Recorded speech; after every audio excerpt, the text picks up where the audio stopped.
Assalamu alaikum. In this video, how to select pixels in Photoshop.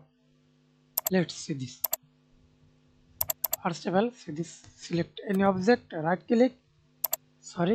click middle and select pixels. Press Ctrl D, remove.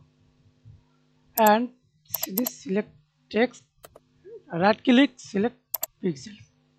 Press Ctrl D.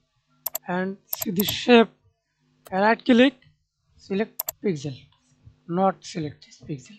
Simply press Ctrl D, right click, convert to smart object or rasterless layer.